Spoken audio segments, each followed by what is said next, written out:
Dagdag kaalaman po, andito ako ngayon sa Malaysia at isa sa mga kapansin-pansin pag nagpunta ka rito, karamihan po ng mga sasakyan, ang driver ay nasa kanan. Kaiba po sa Pilipinas na nasa kaliwa. At alam nyo ba na yung orientation na yan ay apektado o damay na din yung paraan ng paglalakad ng mga tao. Halimbawa, yung pagsakay nila sa escalator o di kaya paglalakad sa mga walkway.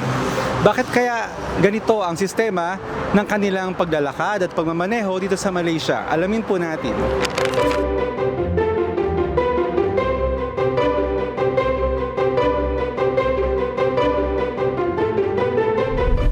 Ang right-hand drive ay minana ng Malaysia sa mga British noong panahon ng colonization.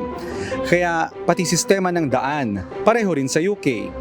Pati sa mga kapitbahay nilang bansa gaya ng Singapore at Thailand. Ngayon, hindi lang po sa kalsada ginagamit ang orientation na to. Kahit sa mga walkway, dapat lagi kang nasa kaliwa para smooth ang flow ng tao. Kapag nag-crosswalk ka, tingin muna sa kanan. Ibang-iba, di ba? At eto pa, sa escalator dapat nasa kaliwa ka kung tatayo ka lang. Ang kanan ay para sa mga nagmamadali. Napaka-organized, no? Kaya wag malito. Left is chill, right is go. Sa mga MRT, LRT at bus stations, pareho rin. Lahat may signage para gabayan ka sa tamang orientation. Napakadali lang sundan basta alerto ka sa paligid.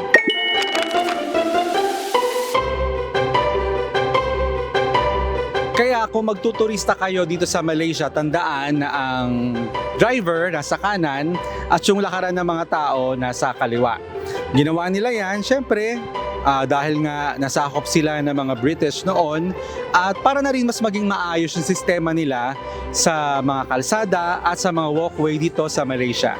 Sana po may natutuhan kayo at laging tatandaan, mapalad po ang tao na nakakasumpo ng karunungan at ang tao na nagtatamo ng kaunawaan.